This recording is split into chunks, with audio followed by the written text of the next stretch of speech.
paano tumayo, paano mag-balance, then balance six. Ay, ito pala, yung parts pa ng board. Kung ano yung gagamitin natin board. All good, let's go, man. Ayan, gagamitin nating board is soft top. Soft top, ito yung para sa mga beginner. First time set up. First time. Good for beginner, good for balance. Ang ride muna natin dito is dalawang klase kasi yung board natin. Yung isa is hardboard, like hindi na ginagamit nila mga yan is ginagamit na sa mga advanced, yung may mga marami ng idea sa surfing din yung mga ginagamit. So ba in case na nag-search mo ulit, Makapit pa. hindi naman siya. Same lang. So yung hardboard, may ilalagay na para doon may para mag-grip yung ito lang kasi para in case na tamaan tayo sa ulo, hindi siya puto. Pero may way naman tayong pattern siya kasi parang yung hardboard kasi pag binigay yan sa beginner, so yung safety hindi naman talaga 100% na kukuha. Tumama kasi yan. Kung gaano katigas yung base mo, ganun siya katigas mo tumama. So sigurado. So in case na mag-serve ka ulit, huwag ka muna tatanggap na hardboard. Ay. So yan, soft top ang gagamitin natin ngayon. So parts ng board natin, yung dulo, yung nose, yung harapan ng board, pag nakatapa or nagra-ride, yan yung lagi daw. Both side naman, ito naman yung rail. Sa kakakabit mamaya para makasampa ka sa board. Or pag tinamaan tayo ng alon mamaya, hindi kakabit pala. Doon palang kakabit. So kabilang dulo, yun naman yung tail. Doon ko naman siya itutulak para makakuha tayo ng alon para okay. So sa ibabaw, ito naman yung upper deck. Saan ka dadapa at saka saan ka tatay, saan ka magbaba. May upper deck tayo, meron din tayong bottom deck. So ito yung pinakamadulas na part ng board natin. So hindi ka pwedeng dumapa dito kasi meron tayong fin. Fin is pinakadilikadong part sa board natin. Yan din yung pinaka-importante. Bakit mo na yung mga altas? Plastic lang yan. Rubberized. Bakit mo na importante? Kasi pag walang fin niya, tinulak ko, hindi siya tama. Like may lang. So wala siya din. Bakit naman ngayon delikado? Kasi pag nababad yung balang natin sa tubig, lalambot at lalambot. Kahit rubberized yung gamit natin dyan, wag na wag mo siyang hawakan. Kasi once na hinit ng wave yan at nadulas yung kamay, pwede pa rin. Huwag kang mag-alala kasi may way naman tayo para hindi ka naman. Sa last part na tayo.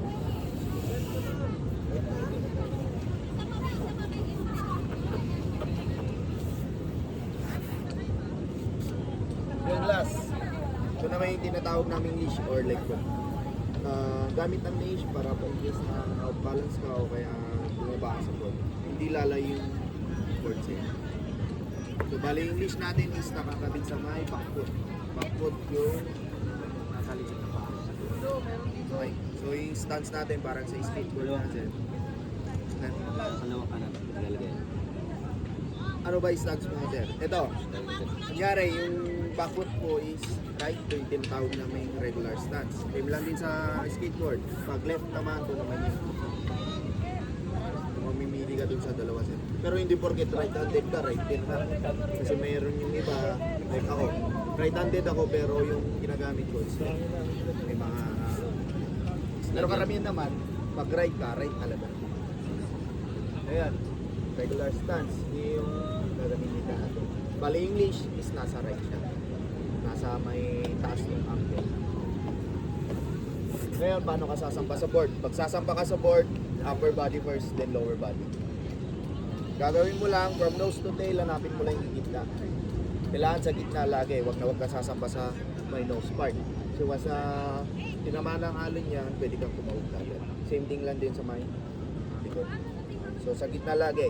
Gagawin mo lang, pagkahanap mo, grab mo yung both side ng ray. Pag malalim, talon ka lang ng konti and upper body first. Or belly up. Tapos, slide mo na lang yung paa. Pag nakadapa, make sure naman ngayon na nasa center na sa board natin. From side to side ng ray, sa gitna. Hindi pwedeng nasa side yan kasi tumatabi yung board natin. Kasi once na nag-release ako or pinulak ko siya, pwede kang tumawag. Okay? So sa gitna, chest down, chin up, tapos look forward. Tapos ang kamay natin, side ng rail, tapos yung elbow is nakalap. Huwag na huwag mo siyang papato. Kasi hindi pantay yung lakas ng kamay, pwedeng malikot yung board natin. Okay, doon ka mapapagod. Chest down lang. Lock mo lang yung elbow din. Open. Tapos yung paa natin, always na nasa ibabaw ng board. Huwag na huwag mo siya yung lalabas. Or ibababa. Sa ibabaw lang, tapos nakatiptaw, huwag na huwag mo siya yung hihiga. Baba, sir? Okay. Good. So yan, sabi namin, pag sabi kong ready mamaya yung kamay, side ng chest. Chest level dapat, hindi pwedeng masyadong mataas, hindi pwedeng masyadong mababa. At huwag kang hawak sa side ng rail pag sabi kong ready. Kasi iwasan na push up, pwedeng mabigil yung board, or pwedeng madulas yung kamay. Pwedeng tumama yung paa mo sa board. So sa ibabaw lang ng deck. Diba? So pag sabi kong tayo, push, right foot muna. Pagkahakbang mo ng left foot, nakakabumitaw sa board. Isa ng ano. Yun dyan, pag nakadapa ka, sakto yun. Kailangan yung tapat ng tuhod mo, pag nakadapa, yun yung back foot. Ngayon yung front foot, doon mo na siya susukatin yung buka ng balikat, yun yung wide. Okay?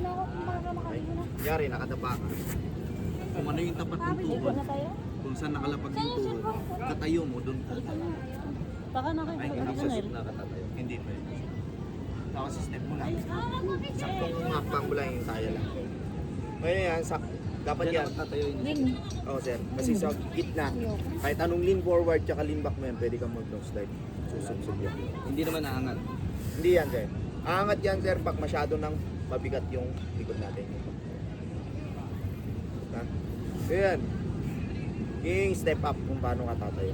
Meron pa tayong pinaka-easy way dyan para hindi ka mahirapan. Ito yung karaniwan na pinapagamit namin sa mga first time. Ito yung bend up. Bend up naman, ang pinagkaiba, yung kamay, same din, pero yung dominant, yun yung nakabend. Kyle!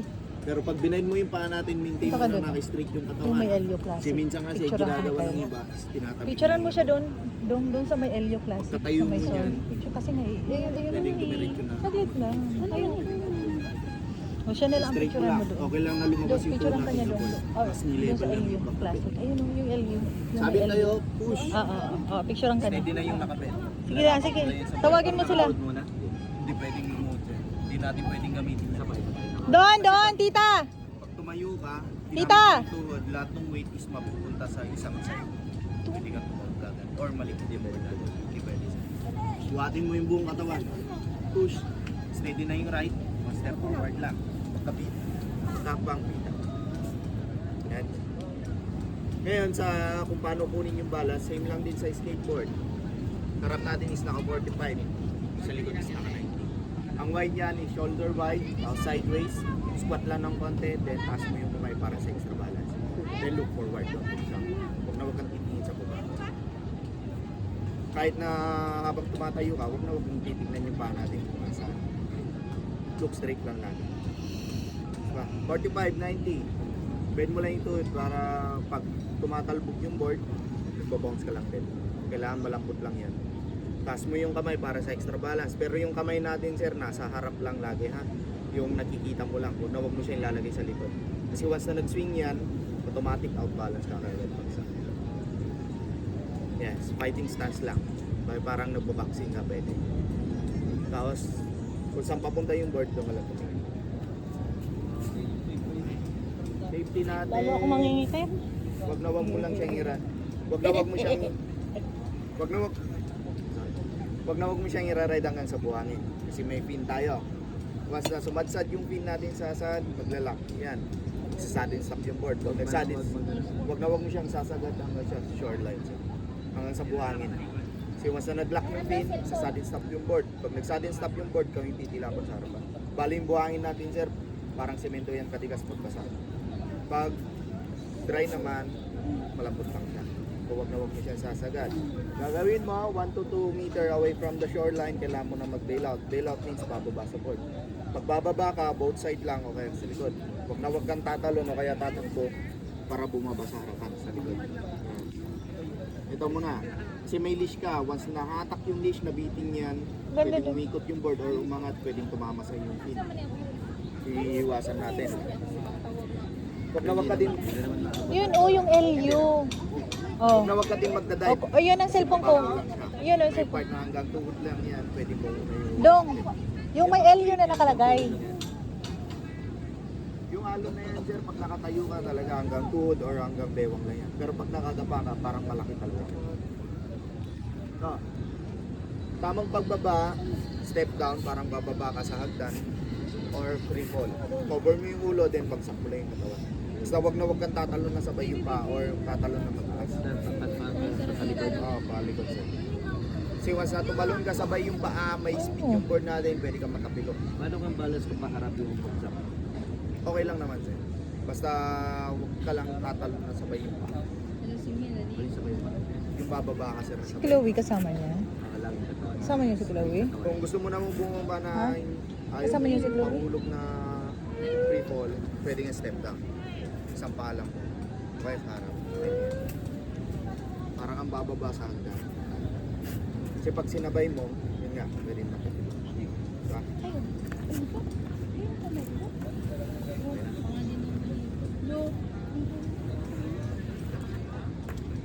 So pagkababa mo ngayon, o kaya naman out-balance ka, lagi kang tumingin kung saan nanggagaling yung alon sa'yo. Kasi laging nangyayari yung board natin, pag na-out-balance, ganyan yung position niya, nakabalagpag. Alon, board, tapos ikaw. Mayayari kasi dyan, yung alon tatama sa board. Yung board naman, yun yung tatama sa'yo. So para maiwasan. So para maiwasan yan, lagi sa may tail kung saan nakakabit yung leash. Pero wag na wag mo atakin yung leash mo pag nasa harap mo yung board. Kasi mas inatak mo yan at naubutan ng alon, mas mabilis na, pwede yung tama. Takbo ka lang, or adjust ka lang, kahit malayo yan, adjust ka lang, wag lang lang siyang tatapatan. Kasi yung board natin, pag tinamaan ng alon is going shoreline, kailangan mo siyang iwasan. Naiiwas mo yung siguradong hindi ka dadaanan. Kunyari naman, in case naman na tinamaan na ng alon yan, wala ka ng time para umiwas, andyan na siya. Gawin mo lang, cover mo yung ulo, then duck under the water, 2 to 3 seconds. Okay? Pag nasa loob ka, cover mo yung ulo, dadaan lang yan sa ibabaw. Pero pag lumubog ka, kailangan make sure na hindi ka haabutan ng pin. Kasi yung pin natin, mga sabihin mo na, nasa isang tanggal na lalim dapat. Yun, kailangan hindi ka tama. Cover mo lang yung ulo. Pagka-count ng 1, 2, 3, tapa muna sa ibabaw. Or pag naramdaman mo nang dumaan na yung alon, kapain mo muna sa ibabaw kung may board. Hindi natin alam kung may naiiwan yung board dun sa tapat natin para hindi ka mauntok. Or para mapansin ng mga ibang nagtuturo na may tao ka dun, para hindi nila ito lang. Baka biglang pagkangat mo, sasapul ka kagad. Cover mo yung ulo, then ka pa. Pag wala, angat ka kagad. Kailangan nakatingin ka kung saan nanggagaling yung alon. Doon lagi yung, pag wala ka sa board, ang tingin lagi, nakafocus ka lang kung saan nanggagaling. Gets? Ito yung safe zone natin. Alon, ikaw, tapos yung board up. Kailangan ikaw yung unang tatamaan ng alon bago yung board. Kahit malapit ka sa board, basta ikaw yung unang tatamaan. Diba? So yung board natin, pag tinamaan is going shoreline, pero nakatingin ka lang lagi sa alon. Para mapansin mo din yung mga ibang nag-reserve kung may paparating o wala. Kasi tulad mo, is beginner sila, di pa nila kaya maneuver yan. So ikaw yung mismo iiwas. Diba? Be aware lang lagi. Yan, kapag wala naman na, gusto mo nang bumalik, grab mo lang yung leash sa may dominant para makuha mo yung board. Huwag na huwag mo siyang susundan din. So mas sinundan mo yan, nawawala yung focus natin sa likod. Pwede kang mabangga. Okay? Tsaka yung pag tinamaan na ng alon yan, mapapagod ka lang kasi habol ka ng habol. Atakin mo lang yan, dahan-dahan. Okay. Pagkahatak mo yung leash, dito lang yung hawak. 3 to 5 inches away from the tail. Huwag na huwag mo siyang lalagyan ng 1 meter distance. Kasi once na inangat ng alon yan, yung leash natin is rubberized. So umangat yan, nabinat yan, pwedeng mag-bounce back, pwedeng tumama sa yung pin. Okay? Huwag na huwag mo din siyang isasagad or ipapasok yung cord sa may yung daliri natin sa cord. So once na inangat, yun nga, pwedeng maipit or pag bumaliktad yung board, pwedeng mabali yung daliri natin. Normal na hawak lang, ganito or ganito lang. Huwag na huwag mo siya ipupulupot. Huwag na huwag mo siya ipupulupot. So once na hinit ng wave, yun ulit, rubberize, paigpit ng paigpit yan, pwedeng magka-injury yan. Normal na hawak, then lakad pabalik. Kailangan yung board natin is nakalikod tapos nakaharap ka sa alon. Alon, ikaw, tapos yung board. Huwag na huwag mo siya ilalagay sa side. Once na inangat ulit ng alon, pwedeng tamaan sa elbow or pwedeng tamaan sa giliran. Mahirap dyan pag bumaliktad, nag-side, pwedeng yung pin yung tumama sa akin. Malikot lang, then lakad, nakaharap ka lang. Huwag mo siyang atangin na ganito. Nakatalikod. Kasi hindi mo makikita yung sa likod. Gets? Game ka na, sir? Ngayon, practice tayo dito. Saan ka mas komportable tumayo kanina, sir? Yung tinuro ko na dalawa. Yung step up, yung 2-step. Right muna, tapos left, or yung nakabend na kagad. Mamimili ka doon. Kahit sa side naman ako makakalap. Oo, sir. So kung saan ka mas komportable, kung saan ka nadadalian, doon ka. Para hindi tayo dapa tayo sa board. Dapat. Hindi akit mo na. Wait, diretso dapa na, sir. So yung pagsakay niyan sa tubig na tayo. So mahirap naman pag ready position. Ready. Ready. Sabi ko ready yung kamay sa side ng chest. Chest level dapat. Lower mo pa konti. Baba mo pa konti. Yan. Tapos chin up. Look forward lang. Then go tayo. Mali. Mali. Mali daw. Yung pinakamadali na lang din para hindi ka mahirapan. No? Yun. Mabilisan lang. Sabi ko ready yung kamay, tapos yung dominant. Yung back foot natin nakabit na.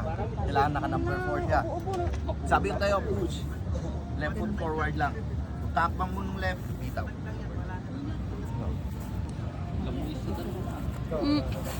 Ready?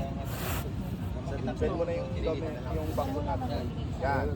Then go, tayo. Left foot lang. Go. Bend. Bend mo lang. Ay! Sino ka dyan? Huwag ka nang umalis. Saba. Dyan ka na lang. Ano lang din. Ready?